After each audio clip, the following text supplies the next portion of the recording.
The last time that I was here, we chatted a little bit about a unique word, a conjunction called but.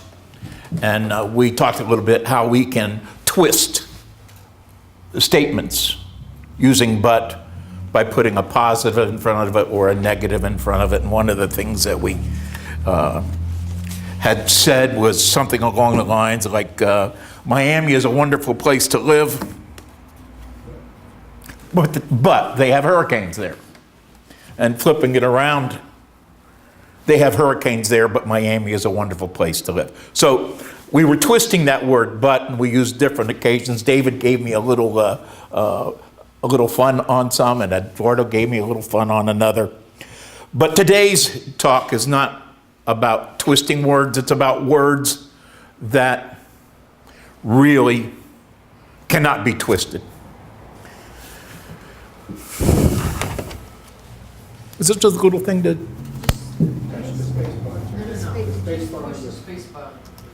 Oh, that's easy. Thank you. Those three words are meek, peacemaker, and love. They're words that are used a lot in the gospel according to Spiritism, chapter 9, and that's what we're going to be talking about today.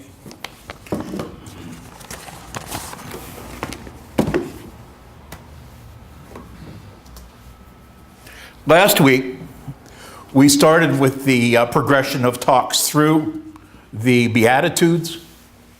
There are actually 8 of them. I've broken it down a little bit differently than what the normal text reads, where you'll see I have conditions on one side, results on the other. Each one of the conditions begins with blessed are the poor in spirit, and the result is for theirs is the kingdom of heaven. Blessed are those who mourn, for they will be comforted. The meek, for they will inherit the earth. Guess why I have it in red. Those who hunger and thirst for righteousness, for they will be filled. The merciful, for they will be shown mercy. The pure in heart, for they will see God. The peacemakers, again in red, for they will be called the children of God. And those who are persecuted because of righteousness, for theirs is the kingdom of heaven. Now, last week a couple of these were talked about, and then in coming weeks more of these will be talked about. The full chapter 9 is a lot more than meek and peacemakers. There is quite a bit there on anger and obedience and resignation. But again, our focus is going to be on the meek, the peacemakers, and love. I already have read you 1 and 2, so I'm going to go to 3. You have heard that it was said by them of old time, thou shalt not kill, and whoever shall kill shall be in danger of the judgment. But I say unto you that whosoever is angry with his brother without a cause shall be in danger of the judgment. And whosoever shall say to his brother, Raka, shall be in danger of the council, and whosoever shall say, thou fool, shall be in danger of hell fire.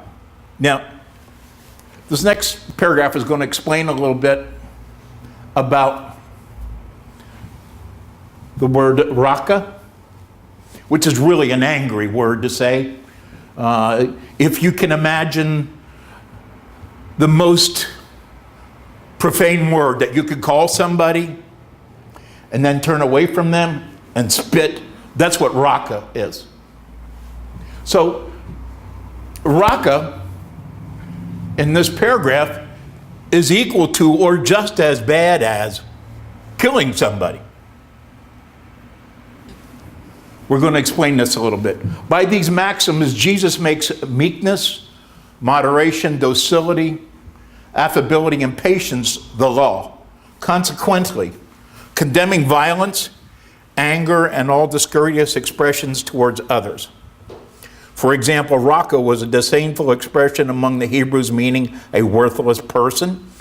and was accompanied by pronounced spitting and turning of the head to one side. At one point, Jesus goes so far as to threaten anyone who says to another, "You are insane," with the fire of hell.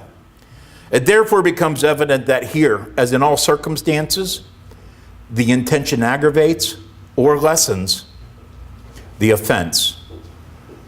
But why should a simple word become something so grave as to warrant such severe the offense? This is because every offensive word expresses a sentiment that is contrary to the laws of love and charity, which preside over all human relationships, and between them maintain cordiality and union. By sustaining hate and animosity, we are undermining reciprocated benevolence and fraternity.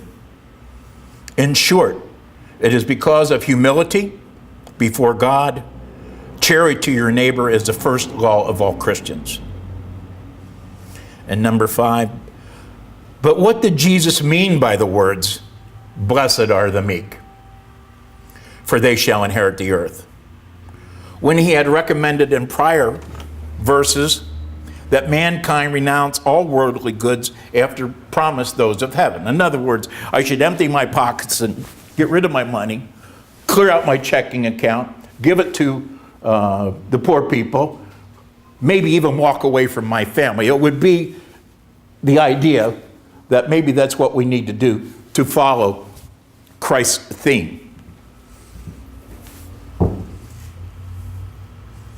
But what did he really mean? What did he mean by that word, those words? While awaiting heavenly riches, mankind has a need on earth on which to live. I think that Jesus is only recommending that we do not give more importance to worldly goods than to others. By these words, he wishes to say that till now, worldly goods have been monopolized by those who are violent to the detriment of the meek and the pacific, who frequently lack even the necessities of life, while others have so much more. Jesus promises justice will be done on earth as it is in heaven, because the meek will be called God's children. When humanity submits itself to the law of love and charity, then selfishness will cease to exist. The weak and peaceful will no longer be exploited or crushed by the strong and the violent. This will be the condition of the earth when this planet becomes a happy world, because it has rid itself of all evil, according to the law of progress and promise made by Jesus. I don't think we'll get there in my lifetime, maybe not in your lifetime, but it sure would be a wonderful thing if the world was in fact rid of the evil and it was nothing but a happy world and peaceful. Okay, what is a person that is meek? Like a scaredy cat? Is that a meek person? Like a mouse? Is that a meek person? I don't think so. I think maybe more like, what are those big horses that you see on the commercial for the beer, Clydesdales, those big beautiful horses? How big and strong they are, and they do whatever they're supposed to do. And an ox, as an example, it's a big animal that does whatever is asked to do, but is very strong. Can pull a plow, can take care of the farmer's needs. Well, the dictionary says meek is somebody who shows patience and humility and gentle. I like that. The second definition says easily imposed on, submissive. Well, I don't like that. Third definition is trainable and not rebellious. So I kind of like that. I know from my days of coaching sports that if I had a young man that had potential and he was a good listener, that he was coachable and trainable, I would see that as a real good asset, and I watch him progress and learn.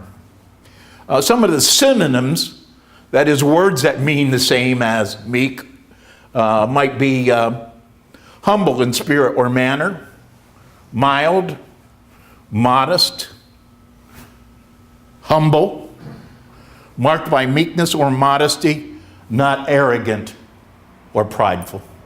I like that as well. Tame, willing to be taught or led or supervised or directed, docile.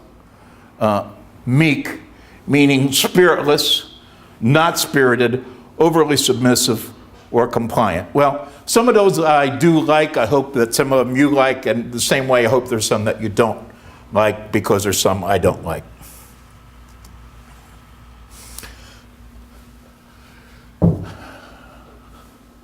What is a meek person? I would like to be a meek person, but I haven't learned how yet. Maybe some of you are meek. A.W. Tozer, a famous preacher from the 50s and the 60s, made a statement.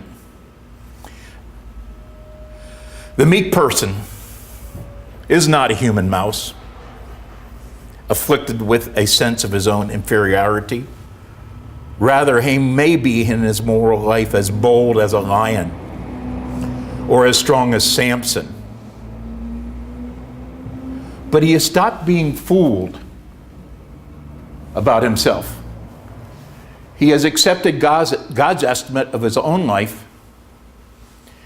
He knows he is weak and helpless, as God declared him to be, but paradoxically, he knows at the same time that in the sight of God, he is more important than angels. Tozer said, in himself, nothing, in God, everything. That is the motto of a meek person.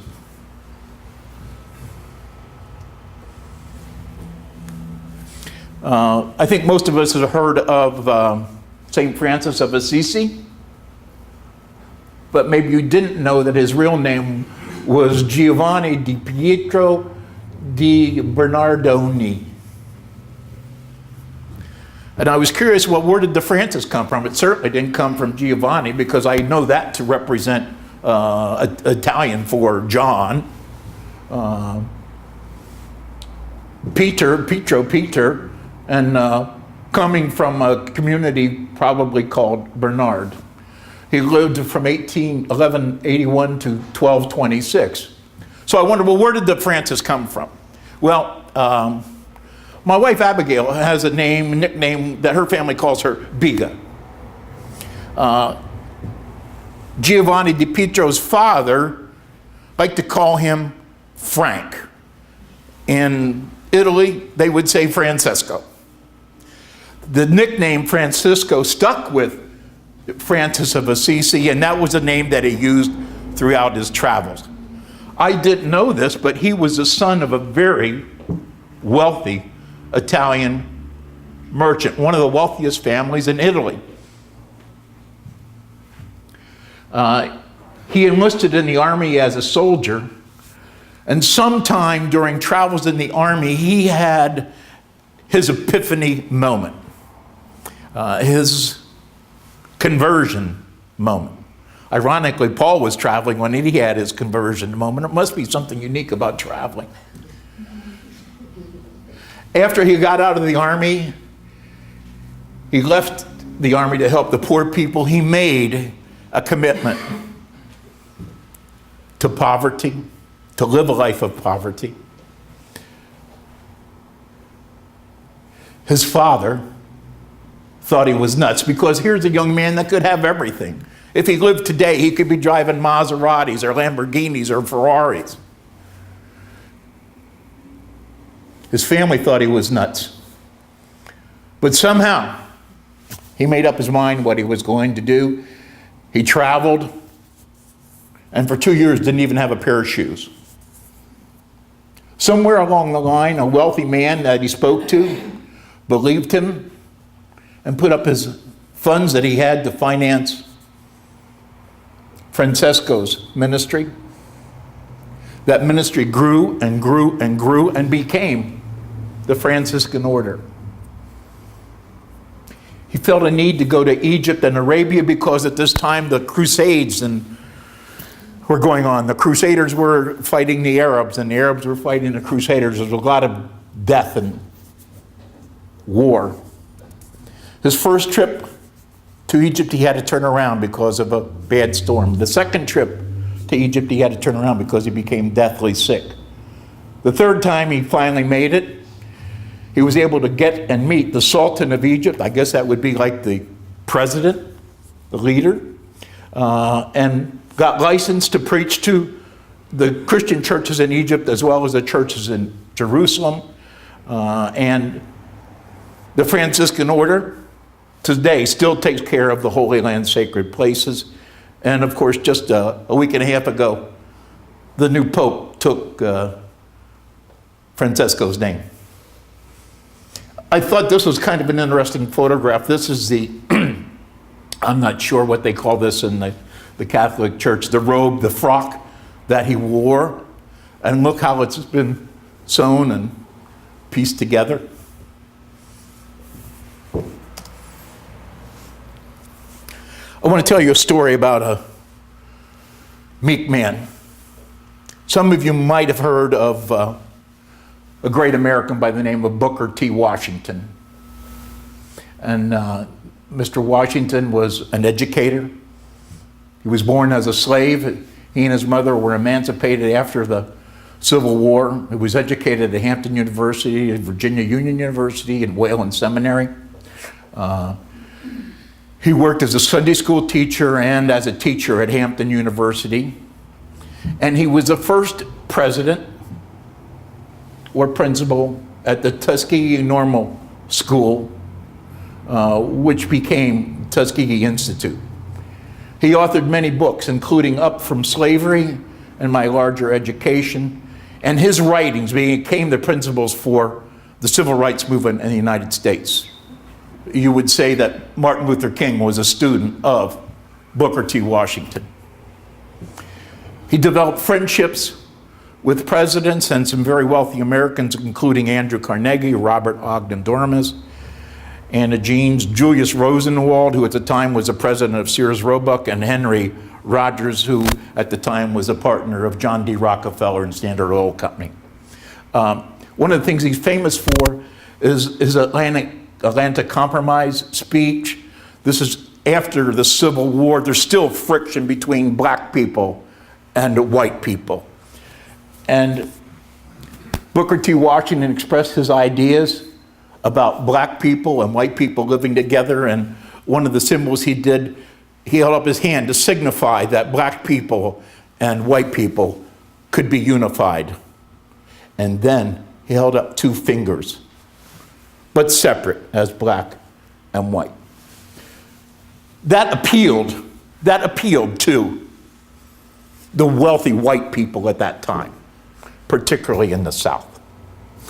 They weren't particularly happy about what we know has become integration, and they want to do the best to keep things separated. What was the philosophy of Booker T. Washington?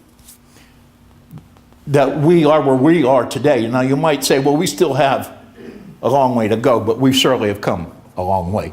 Now the story I want to tell you about why Mr. Washington was a weak man goes like this.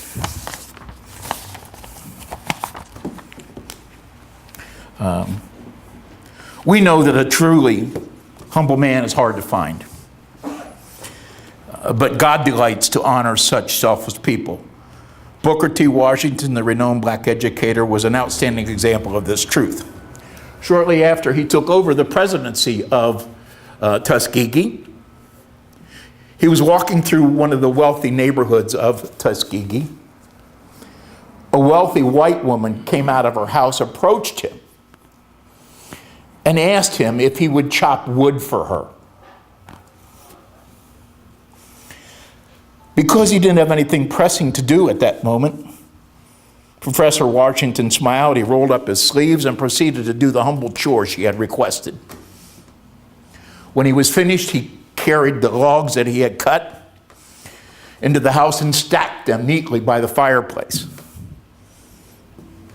He left without taking a penny for the work that he did.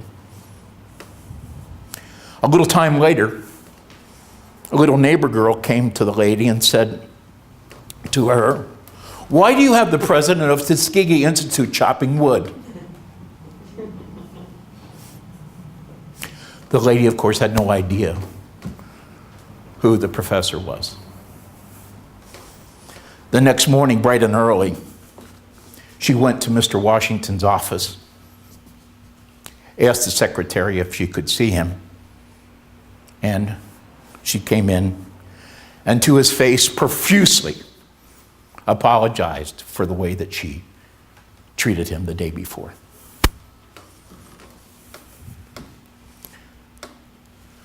Mr. Washington said, "It's perfectly all right, madam. Occasionally, I enjoy a little manual labor." She shook his hand warmly and assured him that his meek and gracious attitude had endeared him and his work to her heart. Not long afterwards, she showed her admiration by persuading some other wealthy residents of Alabama to contribute thousands and thousands of dollars to Tuskegee Institute. Because of that little act, the people that he met there introduced him to the wealthiest people in the United States, who also became big contributors to the Tuskegee Institute. And when he died in 1915, at age 15, Tuskegee Institute, which is now called Tuskegee University, was one of the most highly endowed colleges in America, and it still is today. That's kind of meek, isn't it? Okay, we're going to move on to peacemakers. What do peacemakers do? They inherit the earth, don't they? Matthew 5:9. Who are peacemakers? Peacemakers are those who strive to prevent contention, strife, war, who use their influence to reconcile opposing parties and to prevent lawsuits and hostilities, not just between countries and states, but in families and in neighborhoods and communities just like yours and mine. So, if you can, drop the matter before a dispute breaks out. And of course, the famous English proverb, "An ounce of prevention is worth a pound of cure." Long arguments and a lot of deadly quarrels might often be prevented by a little kind interference in the beginning. And this leads me to think, my parents were divorced when I was very young. I wonder what would have happened if a peacemaker had gotten between them and put their hands together and said, "Look, there was something you loved about each other some time ago. Why can't you do it now? Let's try again." Maybe my parents would have still be together. Maybe there's many marriages that would have been saved if someone had taken each party by the hand, set them down and said, "Look, let's reconsider."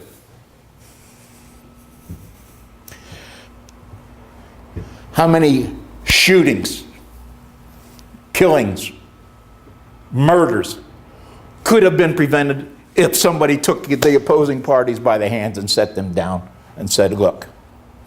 Now let's forget about small stuff like individual members of family. How about all the wars that have been fought over the years?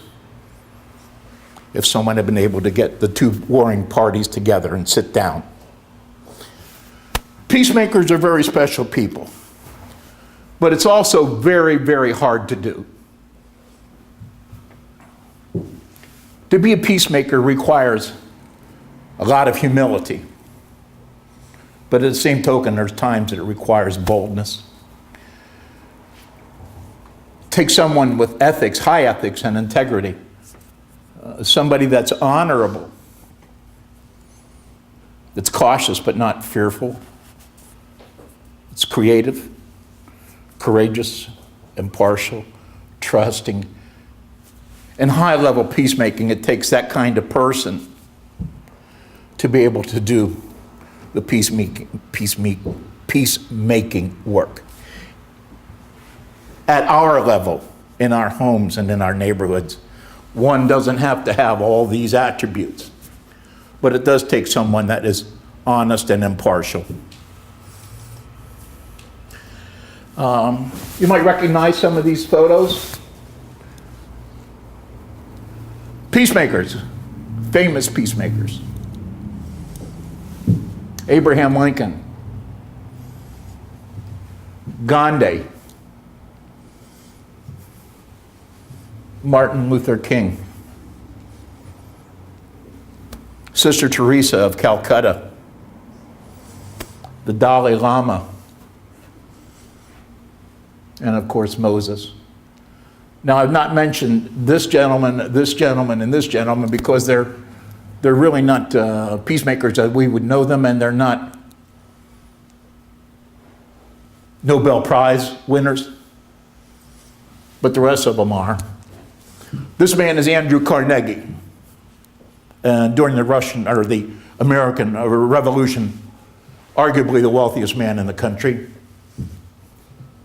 This guy is Alfred Nobel. And you've heard of Nobel Prizes. And this is our famous director.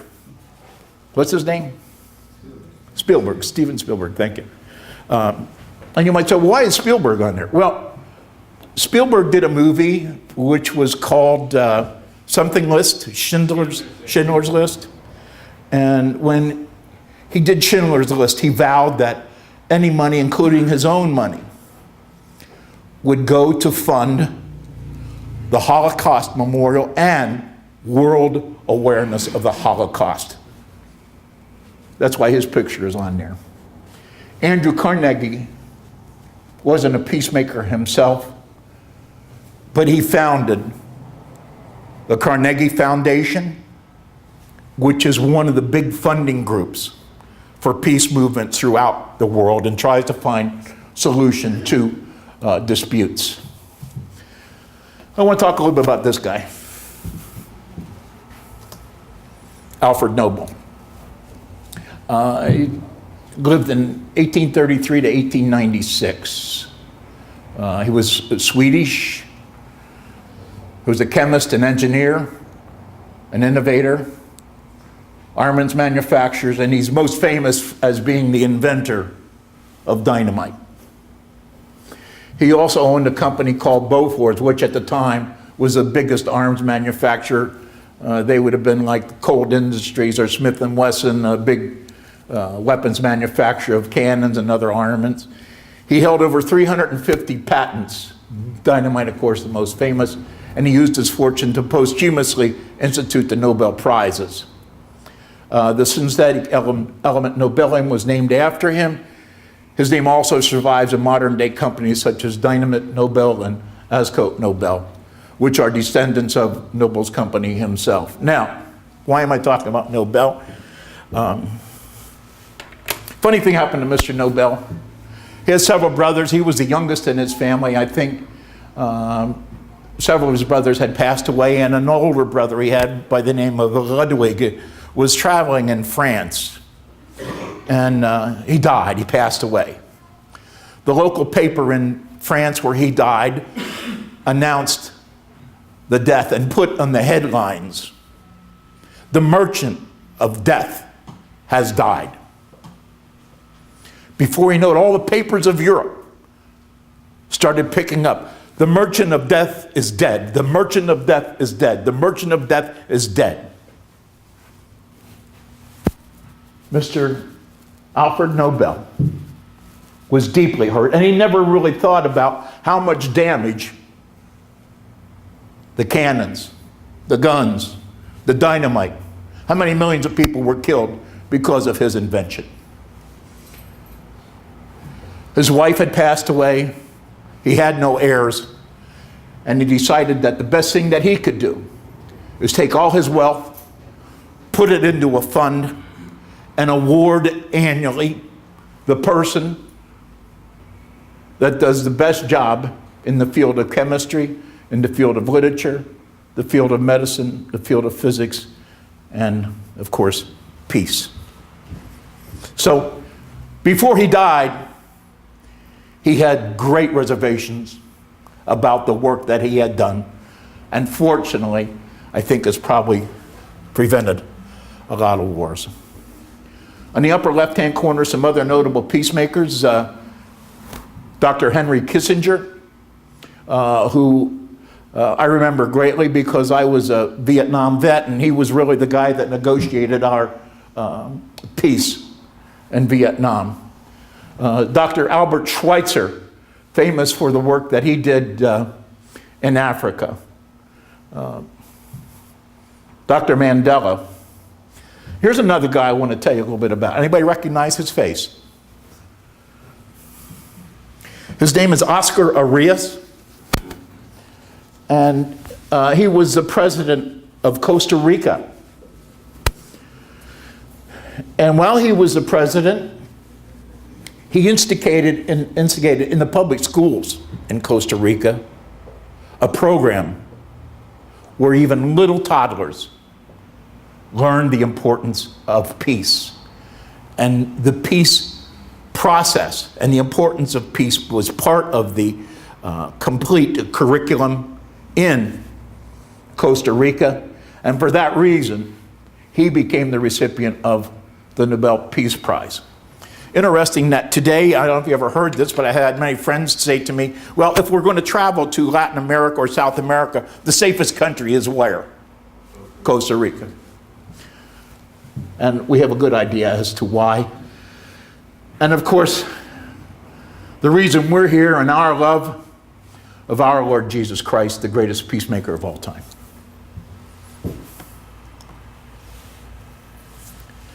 Okay, we talked about famous peacemakers, and I'm just asking, are there any famous non-famous peacemakers? And I suggest to you that you might be sitting beside one. You might live beside one. You might one have it on your block, and there might be one in your own city hall. In my family, my grandmother was the peacemaker. She was the person that brought parties together. Unfortunately, she couldn't help my mom and dad. Okay, the next thing I want to talk about is love. Do you like my little flower here? Okay, test. Who said it? Would you read that, please?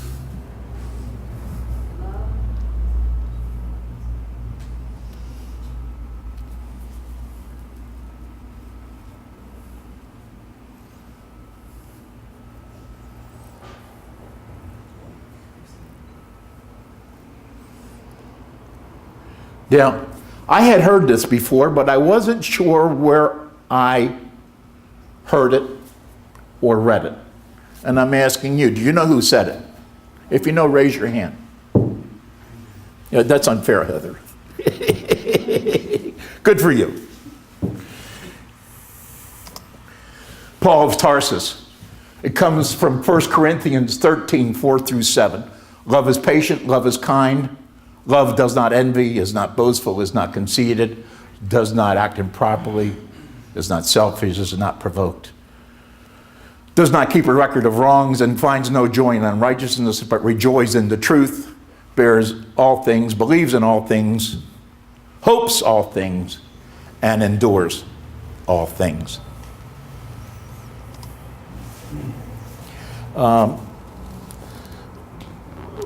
Several months ago, we had a wonderful talk by Andrea about love.